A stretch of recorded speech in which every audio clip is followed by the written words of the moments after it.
Hey everybody, and welcome back to the TV show talking about Game of Thrones, Season 6, Episode 8, No One on SourceFedNERD. I am Matt Lieberman, joined on the couch by Maude Garrett. Hi there, I'm writing the tweets as well, so if you hashtag TV show, it could be getting read out. Yeah, absolutely. And Mr. Jeremy Azevedo. Hello. Welcome to the show, sir. Why, thank you. Yeah. So this episode, I would honestly say the weakest of the Season 6 For episodes, sure. and the first one that truly felt like filler to me. How did you feel? Oh, the same. The reason why it was called No One is because no one liked it. I think that at this pointy end of the season, where so far I felt the last two episodes prior to this were setting up for big events, it was really lackluster. And to have like a 10-minute conversation of Tyrion literally making small talk, and it's like they're really slowing it down for the sake of trying to buy time. I was like, you have way too much to do in this season than to spend this time doing nothing. So I get frustrated. It was really disappointing that there seemed to be setups for big epic battles on at least 3 occasions that I can think of, even just off the top of my head, that all just kind of resolved themselves with a whimper. Yeah. You know, like it was a lot of promises and not a lot of delivery. Right. You could even especially speak to Marine, where they're being attacked by all these ships, and you know that dragons are just going to burn those ships off screen in between episodes. Oh, you saw one? No, you just see one flying away. What the hell? Bye, Drogon. See you later. Yeah. This was kind of like a cost-saving episode. I feel like the reason why we got 3 scenes of small talk with Tyrion is because there wasn't enough time in the episode to do a full other story. So they came up short, and rather than just do a shorter episode, which, you know, it's HBO, you can. I feel like they just had like a contractual amount of time that they had to use Dinklage and nothing to do with it, so they just filled it in. Yeah, Right. They could try another joke. Another one? Yeah, sure. why not? What's the worst that could happen? A bad joke. Boredom. Yeah. All right, let's take this storyline by storyline. Let's talk about the Hound, who was reintroduced, I believe, last week, and he finally got his revenge on the members of the Brotherhood Without Banners, but he didn't get to all of them before the Brotherhood themselves caught up with them. And it's the first time we've seen Beric and Thoros of Myr since season 3. Yeah, 3 seasons of their absence. It's great to see them again. But what I love is that the Hound obviously has this resolution where his only weapon is an axe that he's been chopping trees with. And gosh darn, can he use that axe? He butchered heads open. He butchered chests open.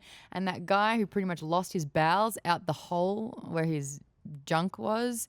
Out of his junk hole. Yes. Yeah, junk hole. That's his a scientific final term. words was actually a really kind of funny scene. Like, they're your last words. Is that really going to be it? Yeah, honestly, that was off to such a great start. You know, not to sound bloodthirsty or anything, but that's part of the reason why I watch Game of Thrones is the completely inconceivable, over-the-top violence. And boy, did that deliver. You know, and I also like it for the surprises, and seeing Dondarrion and Thoros of Myr was a big surprise.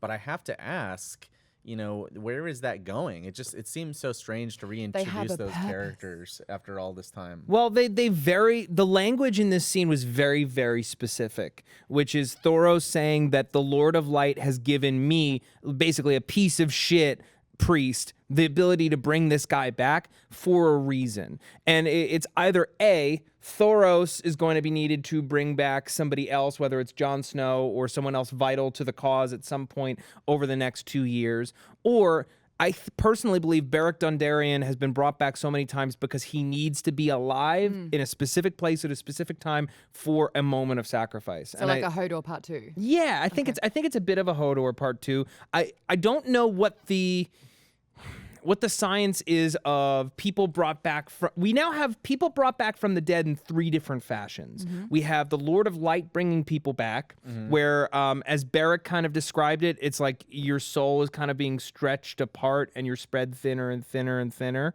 Then you have the Night King bringing people back, purely zombie slave drones. To his kind of hive mind. And then you've got Qyburn bringing the Mountain back, where he does seem to have some level of intelligence as a Frankenstein, but he's still a Frankenstein. Does Snow fall into the same category as does Dondarrion? Yes. They're both brought back through sacrifice to the Lord of Light. Do you think Snow is diminished in some way as a result of it? Yet? Yeah. I don't think so yet. I think it was Beric Dondarrion saying, I've been brought back 5 times, and each time a little part of me. Well, I do think a little part of him is gone. I think if you look at Jon, if you watch his performance, he does seem different, smaller somehow. He doesn't have the range of emotions that he used to have. But I think that Beric Dondarrion will either fight the Night King or fight some member of the White Walkers.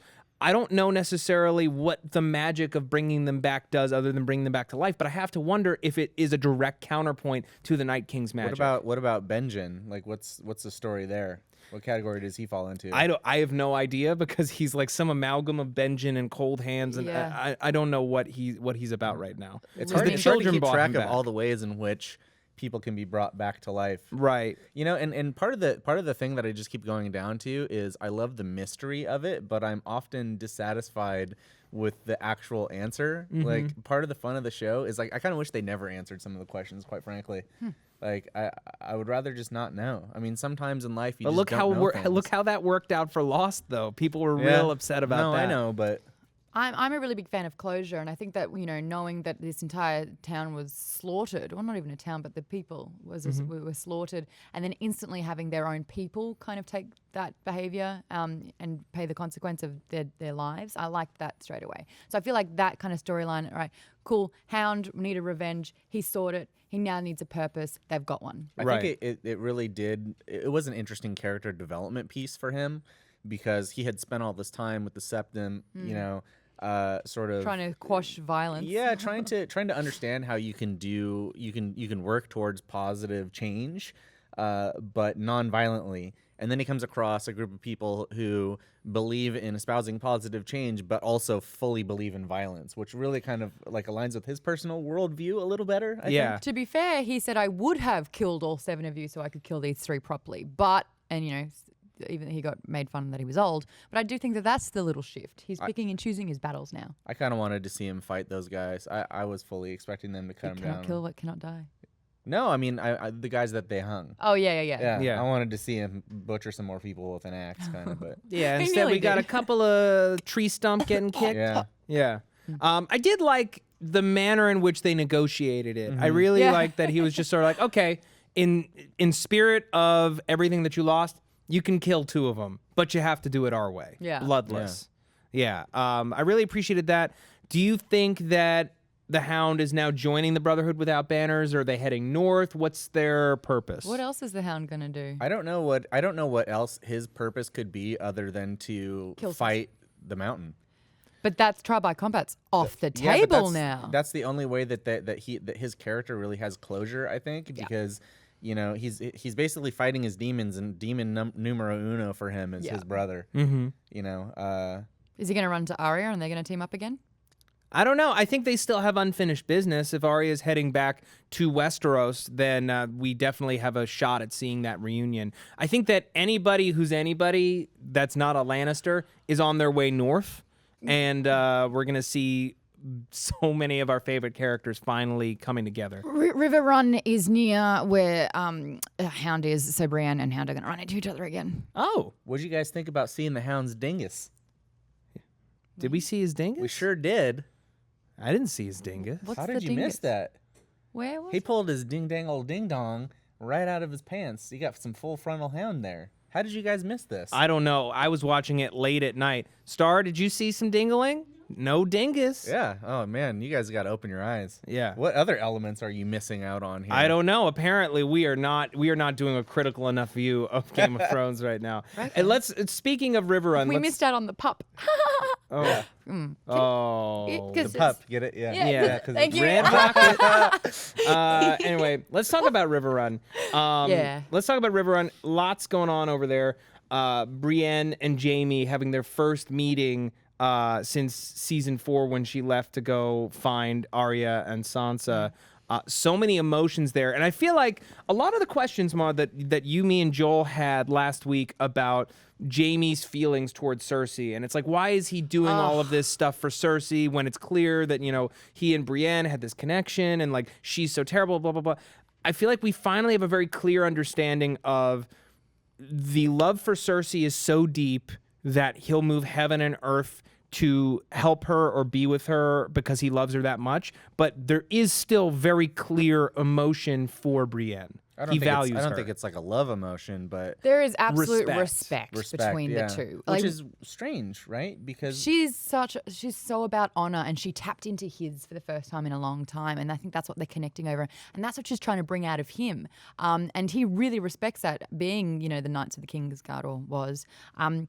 I want to talk about his declaring love of Cersei once more. I think they rewrote that scene completely. I think they heard the feedback from the people scratching their heads over why Jaime has completely done a 180 to go back to Cersei, and they were like, right, let's write. So you're talking about people seeing that last season and them being confused? So no, how his transition from last season to this season, straight back at Cersei's side, made very little sense to a lot of people. So they needed this scene to really ground that in again to try and make it believable. I thought it made him sound kind of crazy though, right? Like the way that he was professing his love to Edmure.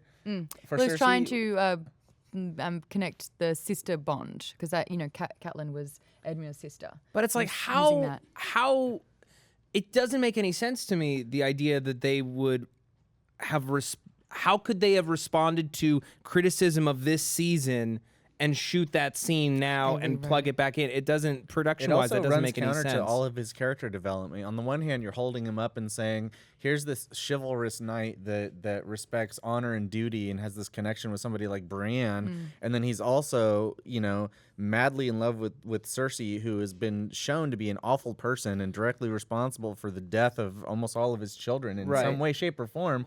It doesn't really make sense that he would be so fully kind of turning in one direction, but then also just falling back on the same mistakes over and over and over. Here's why it works for me. These two have had years and decades of history long before we ever even met them. And even though the last several years have been very eventful and have opened maybe Jaime's eyes about what the larger world could be and who maybe he sees more value in and connects with more, this is still the mother of his children, his sister that he's known his entire life.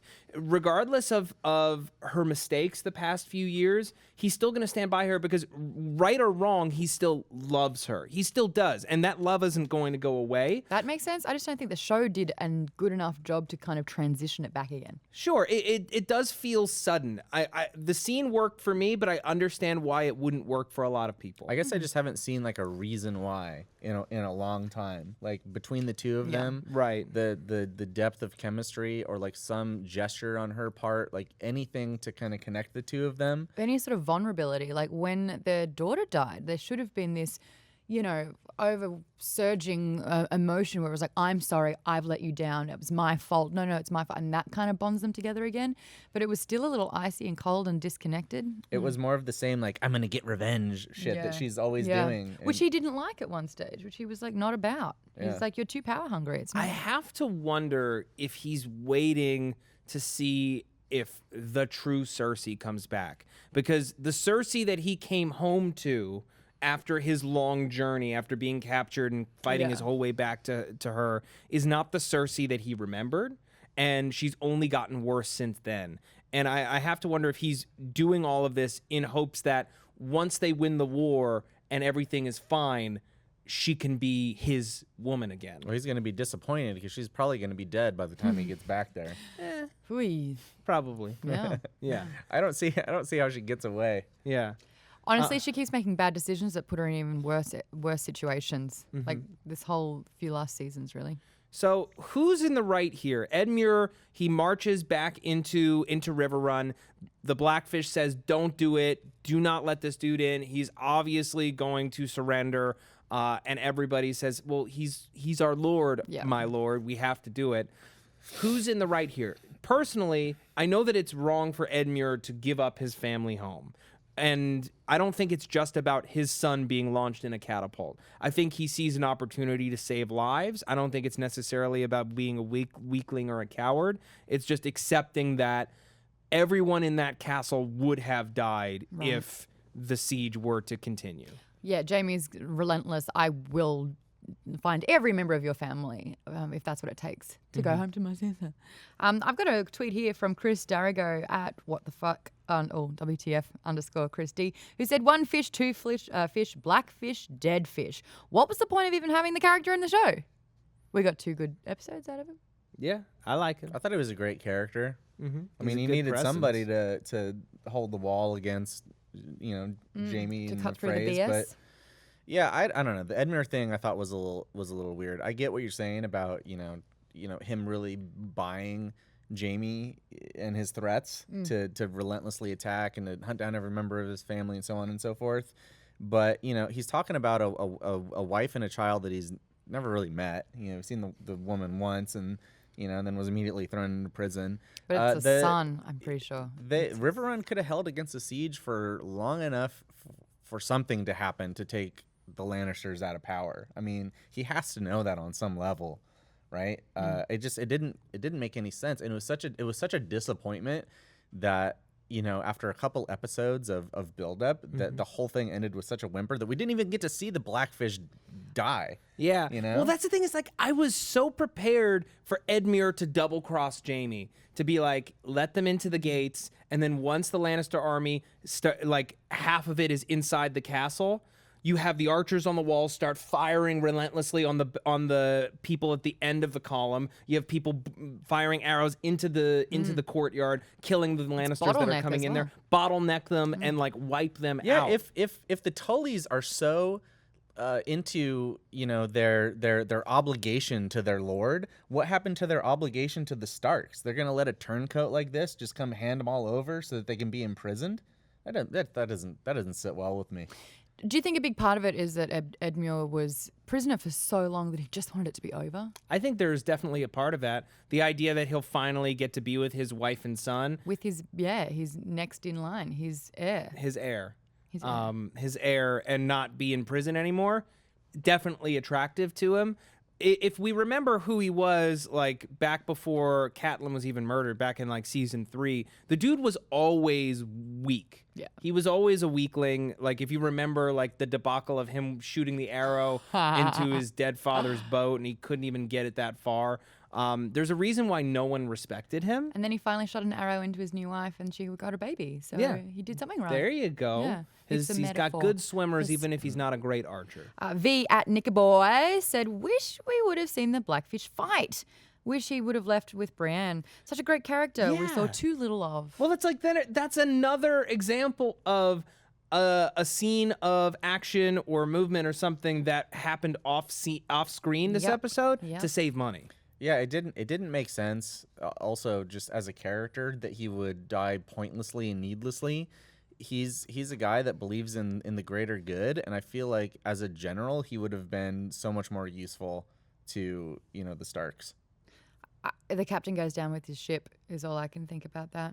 Yeah, he'd spent so long protecting that castle, he wasn't going to abandon it. Let's talk about. We talked about Cersei. Let's move on to King's Landing, where the biggest, I think honestly the biggest shock of the season so far. Which, maybe that's hyperbolic because Hodor and everything. But we've all assumed that we've been building towards this trial by combat. It has happened now twice on the show where a major plot point has been a trial by combat. Every character on the show assumes that there's going to be a trial by combat. And then Cersei, being Cersei, she gets a little ahead of herself. She, excuse the phrase, blows her load a little early by having the mountain take out one of these sparrows prematurely, and now loses the ability to have a trial by combat. It's now illegal everywhere in the Seven Kingdoms. It honestly really blew me away. Because it probably would have been a really good idea for her to bring the mountain out at the moment where the combat was happening and not before. Mm-hmm. Yeah, keep them a secret. Yeah. God damn. But then again, it's if the High Sparrow had brought her to the Sept, who knows what could have happened? She could have been imprisoned again. It could have been any number of things. But in any case, standing her ground. Yeah, but standing her ground completely ruined her chance of survival. And it's a really, really beautiful performance on the part of Lena Headey, where you watch that wash over her, and it's so very, very small. This recognition of, I've lost it. I'm dead. What do you think? What do you think Qyburn has up his creepy What little is that sleeve? rumor? Actually, it's funny that you say that. This is tough. Koskika at Seki Romed, I'm sorry, said interested in the rumor Cersei and Qyburn whispered about. They found something on the Sparrow, perhaps. I'm in the same agreement. I think that they were trying to find dirt on the High Sparrow because it's that same thing. Well, if we're laying down this law that abides to everyone, including kings and regents, then it should abide to you as well. Mm-hmm. Well, yeah, one has to ask what that rumor is. There was that story that he told earlier this season. I don't know if it was purely allegory or if it was actually true about him being a cobbler and recognizing, something ugly in highborn lords and ladies and getting rid of everything that he had that was material. But during that time, I imagine he had vices. And if we can figure out what one of those vices is and expose him, would that completely remove has he him not from already power? atoned, though, according to the way that they operate? I don't know that there's going to be anything that is, punishable by death or removing him from office or anything. Although it's been shown that Cersei's just not going to win by force. So maybe politics is the only way out of this. Maybe I'm jumping to conclusions here, but considering that the sparrows are children, what if it comes out that the High Sparrow is a pedophile? What, honestly, how you can't really atone for that. He can make excuses all day long, but if he's committing fresh crimes while in office as the High Sparrow, he has to atone for those too. Right. And that's going to throw everything into jeopardy. I don't know. Whatever it is, I think that's a very good point, Jeremy, about how he may have already atoned for those sins, but if he's committing them now, that's a different story. We don't see what the High Sparrow is up to when he is not talking to our other characters. It kind of makes his character less interesting if that's the case, though. I sort of like the idea of him being exactly what he says he is. And not being a hypocrite. Right. Yeah. If there was even one character in the show that was that, I would imagine it would be him. It makes him scarier. It makes him more dangerous. Yeah. If he has the same weaknesses as everyone else, that's kind of like a little bit of a cop out, I think. I mean, I see how that gets you out of the corner that Cersei has painted herself into, but at the same time, I think it kind of I don't know. It makes that whole plot line a little bit less interesting to me. I'm hoping that it's something just totally wild. Like maybe there's another surplus of wildfire and she just burns the whole damn King's Landing to the ground.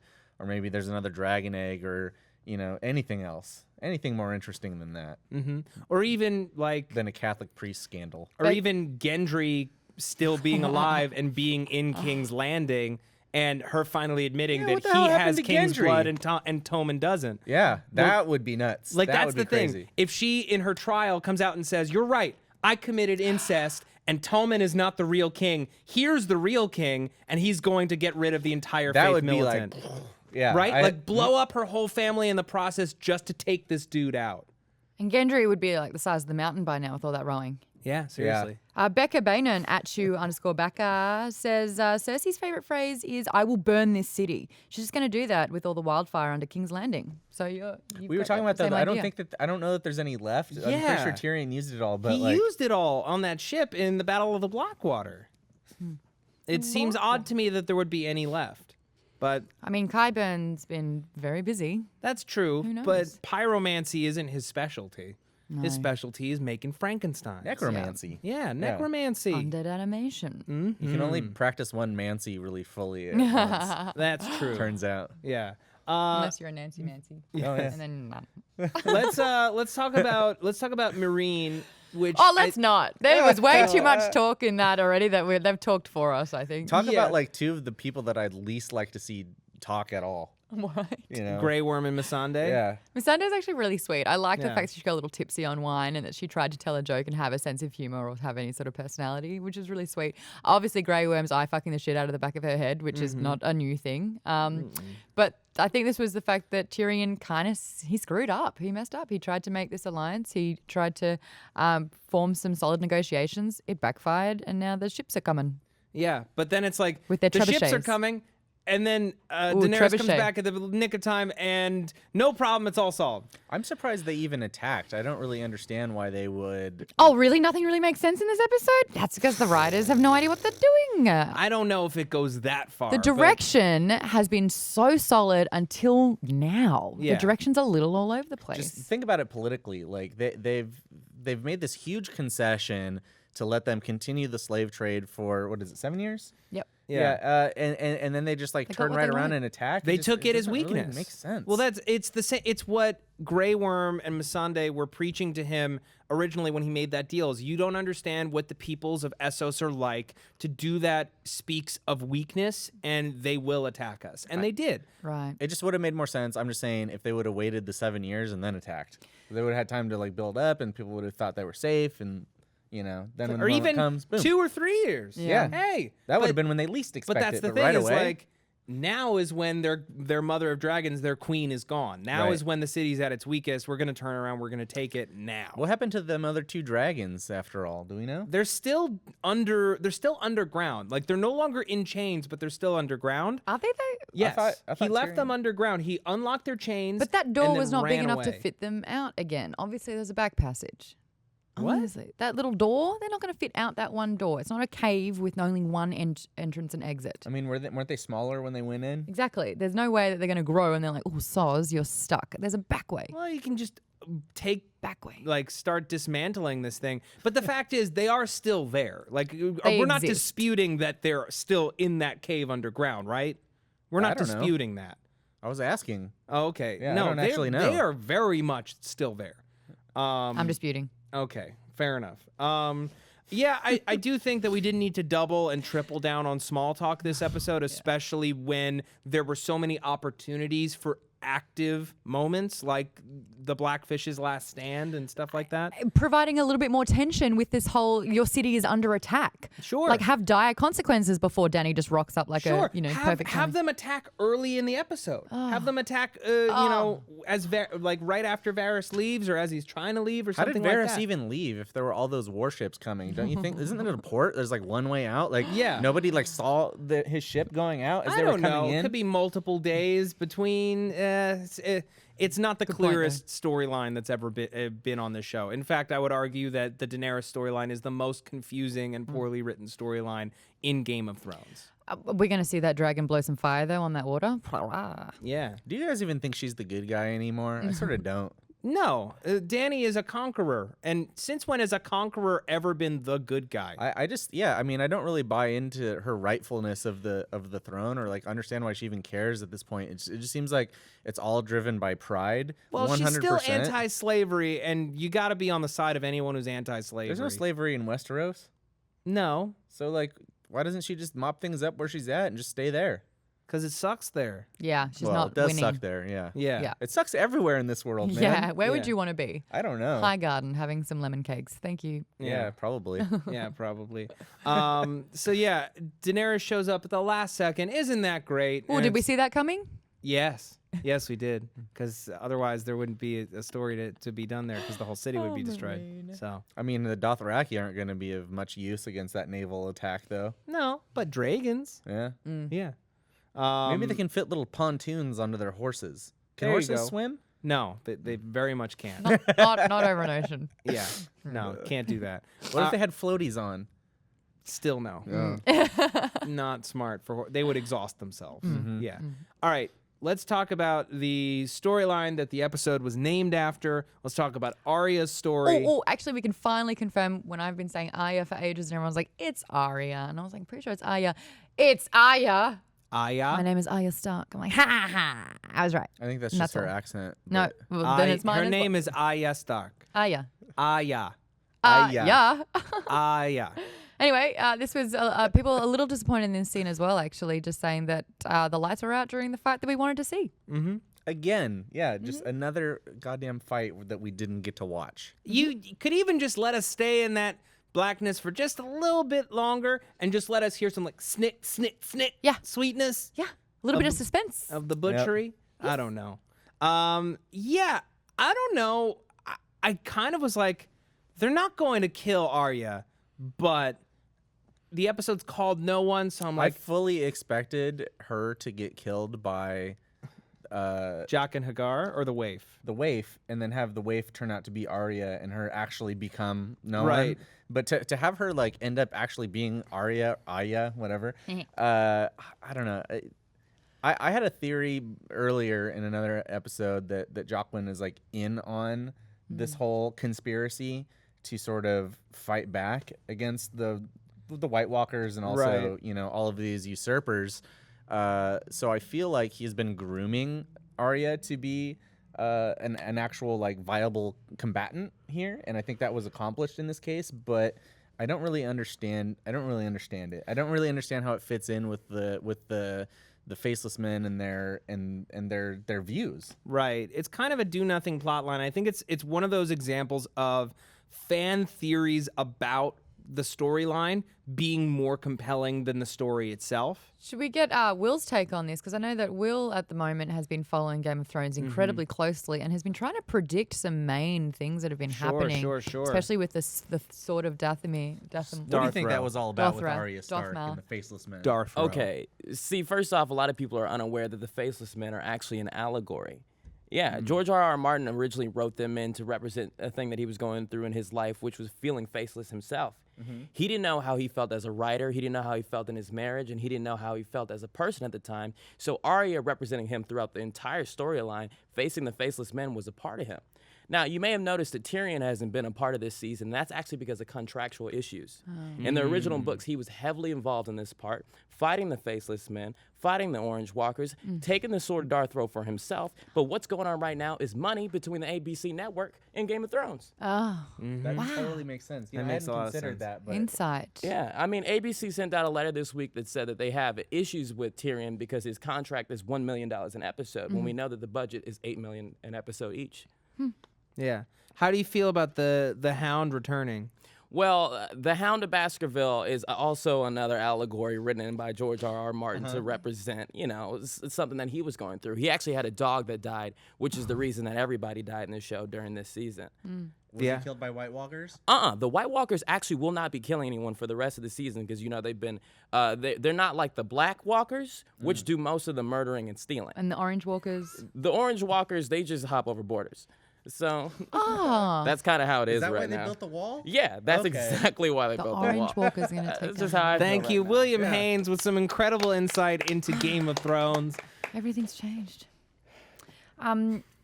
So to kick off the Arya scene, I think that we're showing that she's been nearly killed, that she's wounded, that she's like bleeding out, and the only person that she can turn to is the woman whose life she saved, thinking that she could almost cash in on a debt, which is the case, and ends up costing Lady Crane her life. But during that chase scene, and I think Stephanie Martin at Lady_Azkedalia says the waif chasing Arya was like a scene from Terminator, and that's true. You see the waif being like, Dude, the way Jump. she runs. She is runs like Robert Patrick incredible. in just like T2. yeah.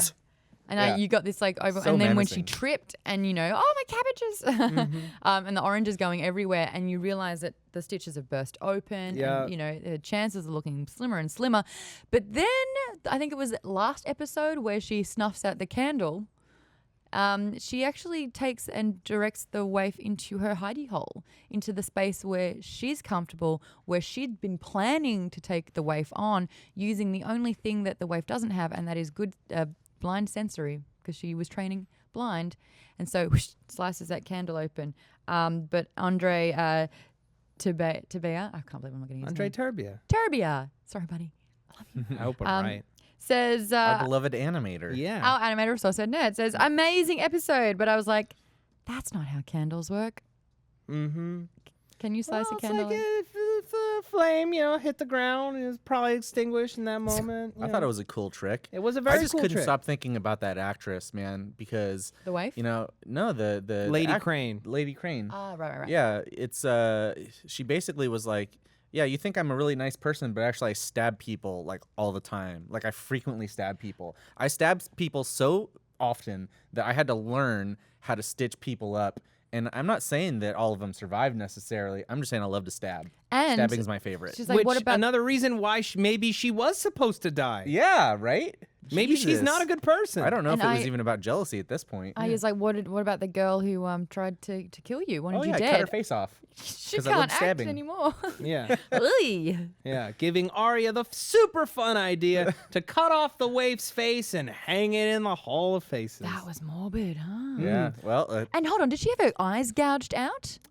Yes, she did. I don't think you bring the eyes with the face. Yeah, they're separated to like all You the just- mush that's under the face. Pretty sure she chucked a mountain, and got 2 in there, and the face was bloodied and maimed. Well, it's because the. Oh yeah, Star brings up a good point. The face looked like a weirwood tree, which often I think you're cries reading a crying little tears. bit too far into it, Star. But No, but it's eyes. true. David Benioff and DB Weiss in the after the show kind of like little inside the episode package, they're like, this is Arya basically saying to Jaqen that this debt is closed. That instead of that, if the many-faced God wants a life, she gave them a life, and that is a life of the waif, not her. And then finally, Jaqen's like, it looks like you're finally knowing. She's like, no, I'm Arya Stark. She claims her I wish we identity. could stop saying Aya. Aya. Oh yeah. Aya. Oh yeah. She claims her identity in what I imagine is supposed to be like a very kind of triumphant moment, but I just kind of like, what was the point of her even coming here? Like, really, she could have learned how to be an assassin and a badass killer just from being with the Hound, which was such an entertaining storyline. I don't know. It ultimately. Or she could have learned it from Bronn. I kind of Sure. like that scene with Bronn and Podrick. I That was sort of loved that adorable. scene. That was a little bit of a redemption this episode. Him, training her. Like, obviously, Brienne's teaching Podrick to fight with honor. Yeah. He's teaching Pod to fight without any honor. He goes, just pretend. Always think that someone wants to hit you. Do they you do. want to learn fighting like that? He's like, And he's also like, can you use your magic dick to please people already? Such a likable character, Tripod. Podrick. I'd like to see more of Brienne and Podrick. I love them. People are actually asking for a Podrick and Bronn spin-off. I'd watch that too. I'd watch Yeah. it. Bronn with anyone, let's be honest. Like, when hasn't he not sucked? Except his whole absence. But wait, going back to the Jog and Arya thing. Yeah. What is with his little smirk at the end? Am I right? Like, That's his face. has he been pushing on this? This the is whole what time? he's Is this wanted the all purpose? along. According to the creators in that Inside the Episode thing, they basically say that this is kind of what he's been after all along. Is just like her accepting who she is and not playing at something else. Like when they took her in to the Hall of the Faceless Men, he always knew that she wasn't going to be no one. And that this was all about her discovering who she was and really claiming it instead of being depressed. Well, we don't really know any other faceless men other than Jaqen, who always Right. is Jaqen. So maybe that whole no one, but thing he's is also basically not just part of the Jaqen. training. He's never been Jaqen. No, that's just one face that he uses, but it's the face that they use because we've seen him in a previous season. Right. And that's the first connection that Arya has had with the House of Black and White. Right. Agree or disagree, Cody Z or Zed says he's at Pyroific. I was disappointed, especially Arya being so dumb. It felt really out of character and not showing the fight scenes. Do you think that she was really dumb? So dumb? How is she dumb? Don't know. Dumb. Yeah, how was she dumb this episode? That's a disagreement then. Sorry, Codes. Yeah. She was dumb last episode when she got stabbed. Yeah. Yeah. Yeah. She was smart enough this time to know how Well, she she- can close the loop on that whole thing. She got Lady Crane killed. Yeah. Well, That wasn't smart. that's just cost of doing Collateral doing damage. business. Yeah. Oh, Yep. God, that's Yeah. awful. When you're a Stark, just people are going to die around you. That's okay. Oh. Yeah. All right. Any other final thoughts before we wrap up? Feel like we covered just about everything in this episode. Any predictions, Maude and Jeremy, on what will happen next week? Yeah, just do something. I just want something to happen. Can I just ask that? I feel like the storyline, this shouldn't have been another filler this episode. It looks like, based on the preview for next week, didn't more watch than it. something is going to I happen. didn't watch it. Oh. Yeah. What happens? Well, spoiler alert. 3, 2, Spoilers. 1. I hope you paused it.